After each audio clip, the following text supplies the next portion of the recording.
There are moments that define the boundary between the world as we understand it and the world as it actually is. We walk through our days assuming that ordinary things, a friend's yard, a garden hose, a summer afternoon, are inherently safe. We assume that safety is a condition of routine. That if nothing unusual has happened today, nothing unusual will happen. That danger announces itself. That it comes in forms we'd recognize. It doesn't. Sometimes it pulls into a driveway in a dark green Trans Am, wearing a baseball cap and carrying a binder of magazines. Sometimes it smiles. Sometimes it asks a polite question before it reaches for a gun. The most terrifying crime scenes are not the ones that look violent from the outside. They're the ones that looked completely normal right up until the moment they weren't. A front yard in West Columbia, South Carolina, on a Monday in June. Warm. Sunny. The kind of day that belongs on a postcard. This is also the kind of story that forces us to ask an uncomfortable question: what happens inside a human being when they are taken? When the entire architecture of safety collapses in an instant, what does the mind do? What does the body do? Who do you have to become to survive? Some people panic. Some people freeze. And then, there are people like Kara Robinson, who at 15 years old, in the most terrifying hours of her life, made a decision that would not only save her own life, but unravel the crimes of a serial killer who had evaded law enforcement for years. Before we continue, drop a comment and let us know where you're watching from. We'd love to hear from you. If you enjoy true crime stories like this, be sure to like the video, subscribe, turn on the notification bell, and share it with someone who'd love it too. Now, this is Kara's story. In the summer of 2002, Kara Robinson was 15 years old and living what looked, from any outside angle, like a completely ordinary teenage life. She was from Richland County, South Carolina, the kind of place where people know their neighbors, where kids ride bikes down the same streets their parents grew up on, and where summer exists as a kind of extended exhale after a school year. Kara was a teenager who laughed easily, who had a boyfriend, who had best friends she called constantly, and who had plans, the wide, unformed kind of plans that 15-year-olds carry, full of possibility and momentum. She wasn't a child living under any particular shadow. Her family was present. Her world was grounded. She had the kind of ordinary life that, in retrospect, makes what happened to her feel even more disorienting, because there was nothing in her story that suggested it was building toward anything except more of the same. More summers. More friends. More ordinary days. On the morning of June 24, 2002, Kara woke up with a specific, simple plan. She and her best friend Heather were going to spend the day at a lake. That was it. That was the entire plan. A swimsuit, sunscreen, summer heat, the particular and uncomplicated pleasure of being 15 and free of obligation. She went to Heather's house first, in West Columbia. Heather needed to shower and get ready. Before they left, Heather's mother had asked if the girls could water the flowers out front. It was a small errand. The kind of thing you do without thinking because it takes 5 minutes and then you get to go spend the rest of the day doing exactly what you want. Kara volunteered to do it while Heather showered.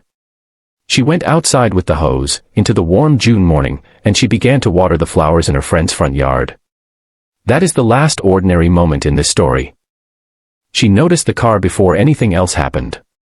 A dark green Pontiac Trans Am drove slowly through the neighborhood, past the house, then turned around and came back. It pulled into the driveway. At first, Kara thought the driver might be coming to see Heather's mother. A man got out. He was wearing a baseball cap, jeans, and a button-up shirt. He was carrying a binder full of magazines. He looked, by every visible measure, like someone's neighbor. Someone's coworker. He did not look, Kara would later say, creepy, scary, or suspicious in any way.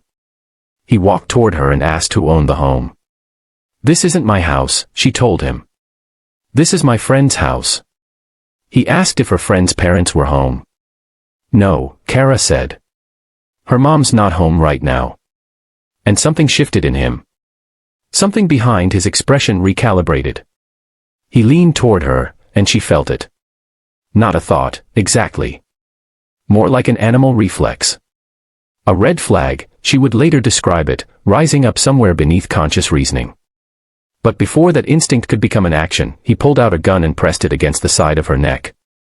"Come with me," he said. Or I'll shoot. Later, Kara would describe what happened inside her body in that moment. She said, "My body just automatically kicked into survival. He put a gun to the side of my neck, and that basically looked like all of my internal dialogue stopped, and it just became survival." She was not hysterical. She did not scream.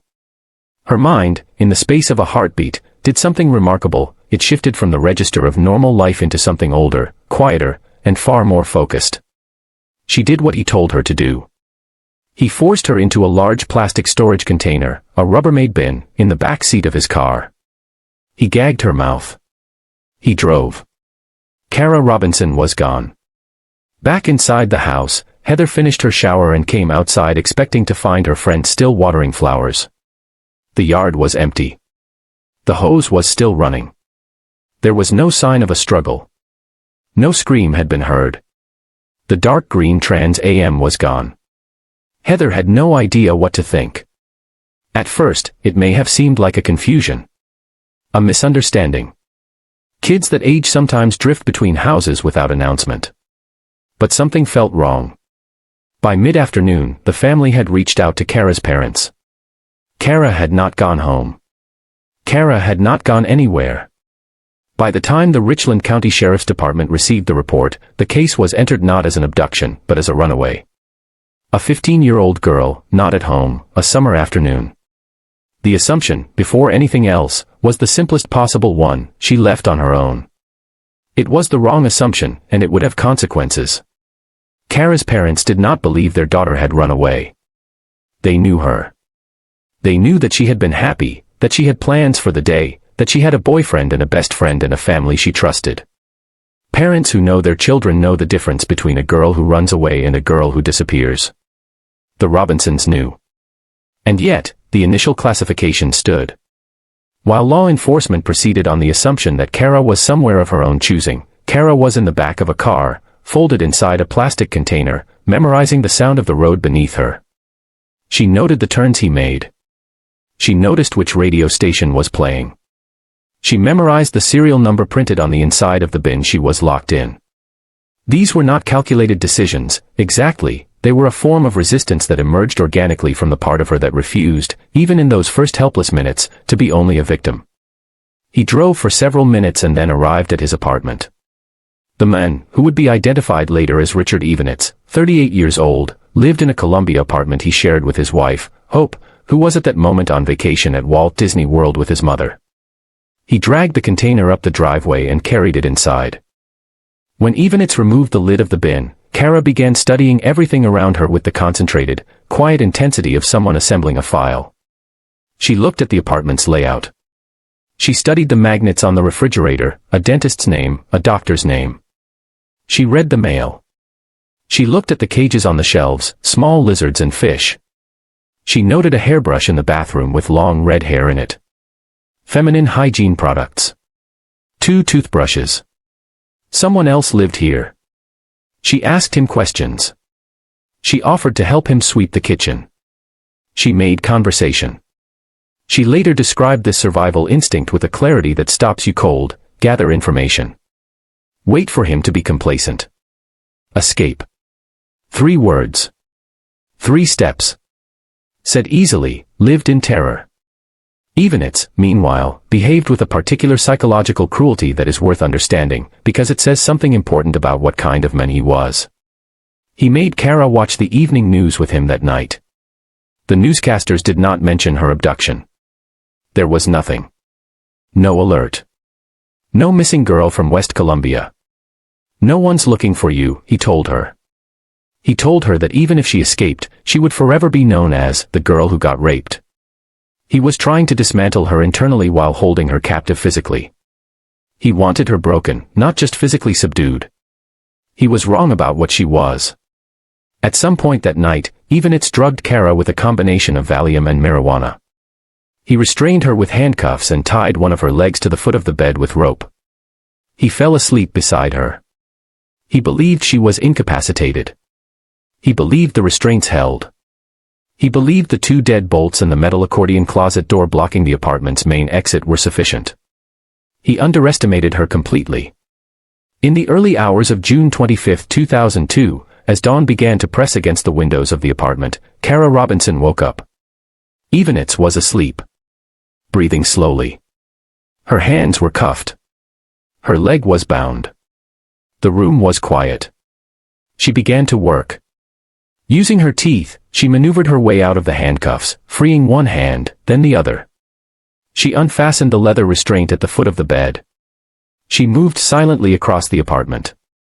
At the front door, she encountered the dead bolts and the accordion metal door, a barrier that must have seemed, in that moment, like the final obstacle between her and the rest of her life. "I put my hand on the knob," she later said. "This was my moment to escape." She unbolted the locks. She moved the accordion door. She opened the front door and she ran. "I just ran," she said. "I didn't look back for a second." She sprinted across the parking lot in the early morning light and threw herself in front of a car. 2 men were inside. She told them she'd been kidnapped. She asked them to drive her to the police station. And then she turned back toward the building she'd just escaped from, and she made them remember which one it was, because she already knew she was going to send law enforcement back to that address. Even in the first free seconds of her life after captivity, she was already thinking about what came next. The 2 men drove her to the Richland County Sheriff's Department. Kara Robinson walked into the building in the early morning with handcuffs still on one wrist. She sat down across from a deputy and began to tell him everything she had memorized. What happened next is one of the more difficult pieces of this story to reckon with. The deputy, according to Kara's own account, did not believe her. "I felt he did not believe anything I was saying," she said later. "I still have handcuffs on one of my wrists.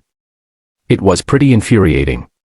Here I am, I've actually done what I've set out to do, I escaped, and now I'm in an area that should be a safe zone, and now I'm being treated like I'm lying about this." She was 15 years old. She had survived 18 hours of captivity, sexual assault, drugging, and restraint. She had just run barefoot through a parking lot in the early morning. She had handcuffs on her wrist. And for a moment, a brief, important moment, the system that was supposed to protect her failed to immediately recognize what was in front of it. But the information she had carried out of that apartment could not be ignored for long. The doctor's name. The dentist's name. The serial number of the container. The apartment's location. The layout. The pets. The red hair. The 2 toothbrushes. It was too precise, too specific, too internally consistent to be fabricated by anyone, let alone a traumatized 15-year-old who had theoretically been nowhere at all. Law enforcement went to the address. When officers arrived at the apartment, it was already empty.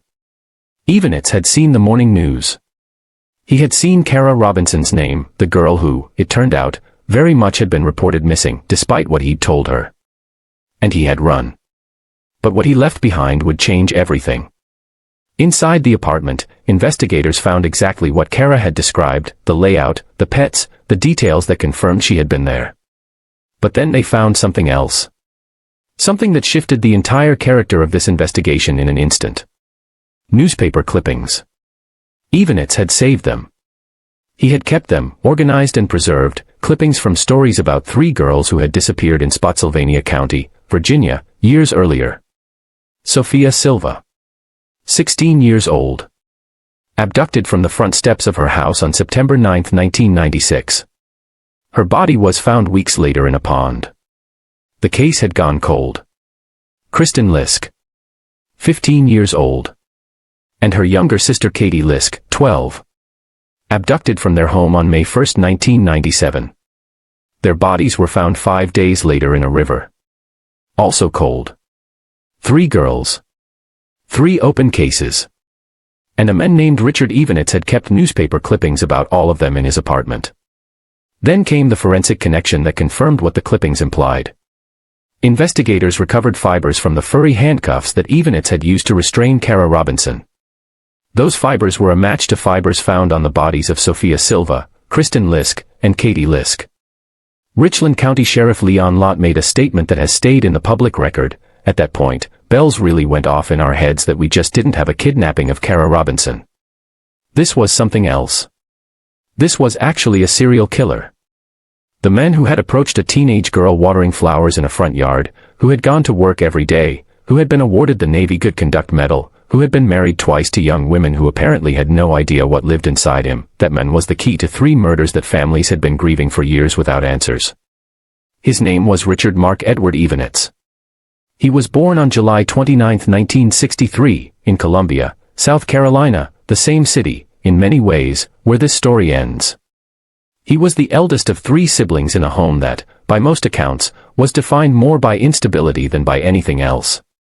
His father was an alcoholic who belittled his family routinely, calling them names that no child should hear from a parent.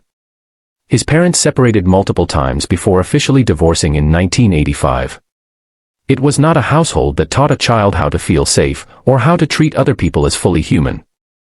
After graduating from Irmo High School in 1980, Evonitz joined the United States Navy. He served as a sonar technician. He received the Good Conduct Medal. He was, on paper, a serviceable, honorable member of a military unit. He was honorably discharged after 8 years. But in 1987, while his ship was docked in Jacksonville, Florida, Evonitz had pulled up beside a 15-year-old girl and exposed himself to her while she was walking her 3-year-old sister. He was arrested when his ship returned to port a month later. He was sentenced to 3 years of probation. 3 years. And then he continued on. He married. Twice. Both wives were significantly younger than him. By all available accounts, neither had any idea what he was capable of. He filed for bankruptcy in 1997. He had a house foreclosed in 1999 after a failed business venture. At the time of Kara Robinson's abduction, he was working at an air compressor company. He was, according to the FBI, someone with an explosive temper, a fascination with guns, who used and sold marijuana. But to people who passed him at work, who waved at him in the parking lot, who knew him in the way that neighbors know each other, he was unremarkable. He was ordinary.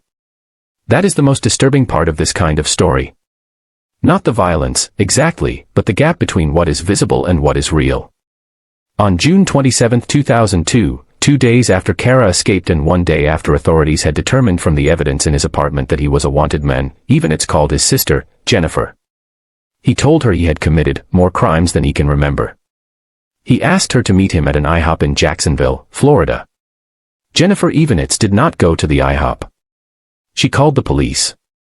Law enforcement tracked Evonitz to Sarasota, Florida. Officers cornered him on Bayfront Drive. They urged him to surrender peacefully. A police dog was released. And then Richard Evonitz raised the .25 caliber handgun he had been carrying and shot himself in the head. He was dead before he could be arrested. Before he could be charged. Before he could be made to look at anyone and account for what he had done. Before families could sit in a courtroom and watch a jury deliver a verdict. Before 3 names, Sophia, Kristen, Katie, could be spoken aloud in a proceeding that forced him to hear them. When Kara found out, she was furious. Not relieved, furious.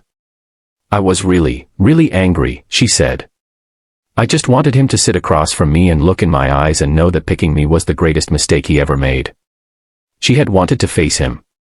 She had earned that right. And he had taken it from her. But even in his death, the story was not finished. The evidence from his apartment, the fibers, the clippings, the fingerprints, the DNA, allowed investigators to formally close the cases of Sofia Silva and the Lisk sisters. 3 families, who had spent years inside the specific and unrelenting grief of not knowing, received something. Not their daughters back. Nothing could ever do that.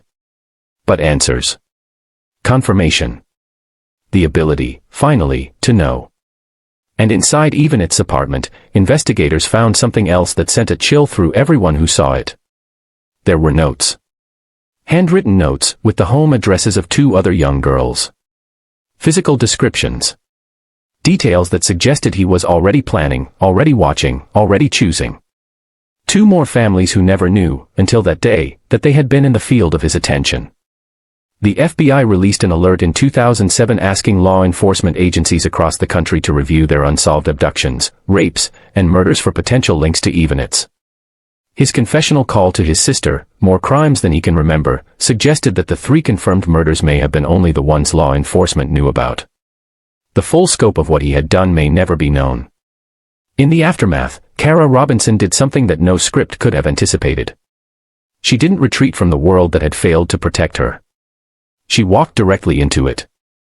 In the summer of 2003, she began volunteering with the Richland County Sheriff's Department, working in victim services and in the DNA lab during high school and college. She was working alongside the very agency that had initially filed her case as a runaway. She was in those offices, learning those systems, understanding how investigations work from the inside, as a teenager who had already survived more than most officers would ever see. In 2010, Kara Robinson graduated from the South Carolina Criminal Justice Academy. She became a Richland County Sheriff's deputy. She worked as a school resource officer. She became a sex crime and child abuse investigator. She became a victim's advocate. She did this not despite what had happened to her, but because of it, because she understood, in a way that can't be taught, what it means to be in that room, in that interview chair, with handcuffs still on one wrist, trying to get someone to believe you. She married Joe Chamberlain and became Kara Robinson Chamberlain. She had 3 children, 2 sons and a daughter. And when she became a mother, something that she had managed to compartmentalize for years began to surface. She later wrote, "When I became a mother, all of that changed. My strength reached its limit and I could no longer compartmentalize and shut down my emotions. I had to begin learning how I was impacted and how I could heal." She began to speak. First to law enforcement agencies, then to wider audiences. She did an interview with Elizabeth Smart, herself a survivor of kidnapping, and the 2 women found in each other a particular kind of understanding that exists only between people who have lived through something that language struggles to hold. Elizabeth Smart would later serve as an executive producer on the Lifetime film about Kara's story, The Girl Who Escaped, The Kara Robinson Story, which premiered in February 2023. In 2021, the Oxygen Network released a 2-hour documentary special, Escaping Captivity, The Kara Robinson Story. Kara spoke directly to camera. She described every detail, the gun against her neck, the plastic bin, the apartment, the magnets on the refrigerator, the silence she maintained for 18 hours, the moment she put her hand on the doorknob and decided it was time. She went on TikTok. She started sharing her story in short videos.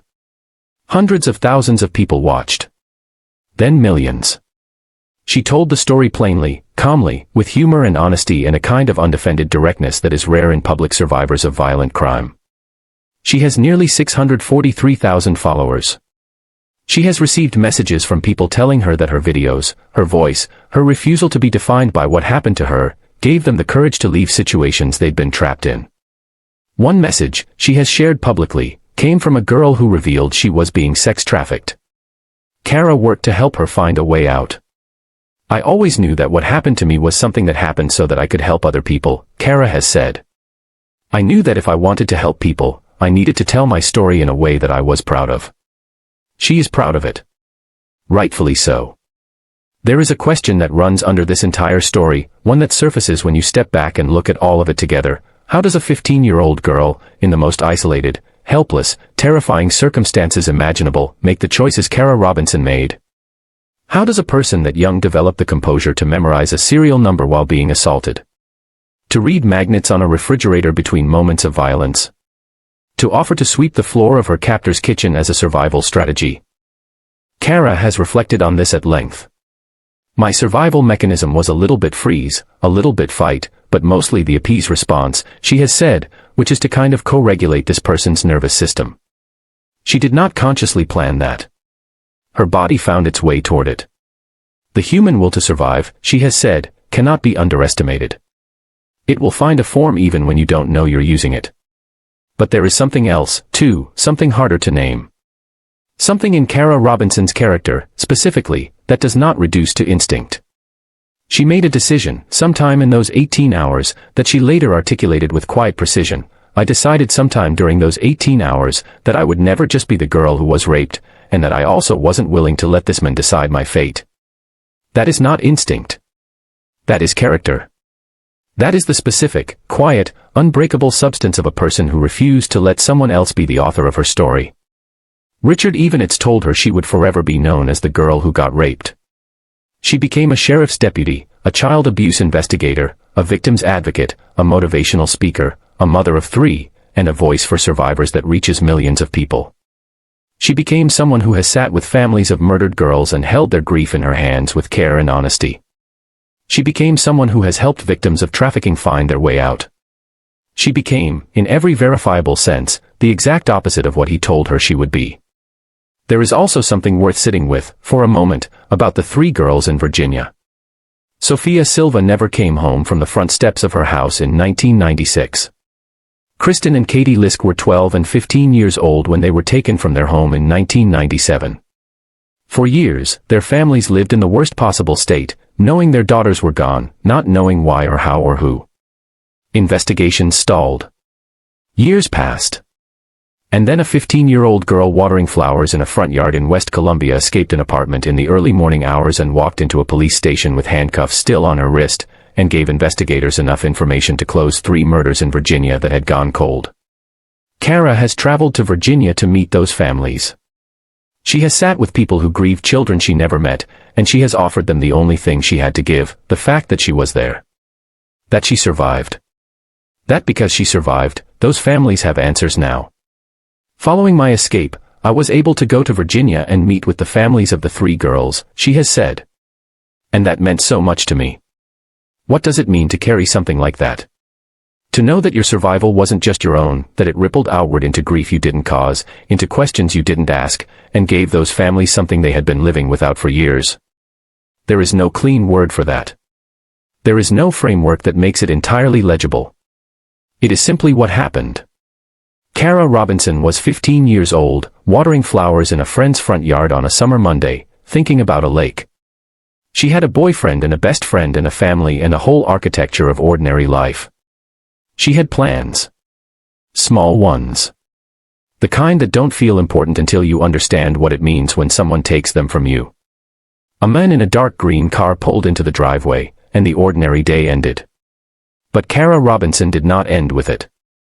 She gathered information in the dark. She waited for the right moment. She freed herself with her teeth. She ran across a parking lot in the early morning without looking back once. She walked into a sheriff's department with handcuffs on her wrist and refused to stop talking until someone believed her. She led investigators back to an apartment that unlocked years of unanswered grief for 3 Virginia families. She spent the following decade learning the law enforcement systems that had initially failed her, from the inside, so she could make them better for others. She became a mother. She became a speaker. She became a voice that reaches hundreds of thousands of people who are still finding their way out of their own darkness. Choosing me, she said, was his biggest mistake. Not a question. Not a plea. A statement of fact, delivered with the calm certainty of a woman who has earned every word of it. This is what survival looks like when it does not flinch. When it does not fold quietly into the story someone else tried to write for it. When a 15-year-old girl decides, somewhere in the middle of the worst 18 hours of her life, that she is going to be the one who determines what comes next. Kara Robinson Chamberlain is still here. Still speaking. Still the girl who got out. If this story moved you, if it reminded you why stories like this matter, please like this video, leave a comment below telling us what part of Kara's story struck you most, and subscribe to this channel so you never miss another story like this one. Share this with someone who needs to hear it. Because sometimes, survival doesn't stay private. Sometimes it reaches through a screen, at exactly the right moment, and finds the person who needed to hear it most. Kara Robinson has always known her story was for someone else. Maybe today, it was for you.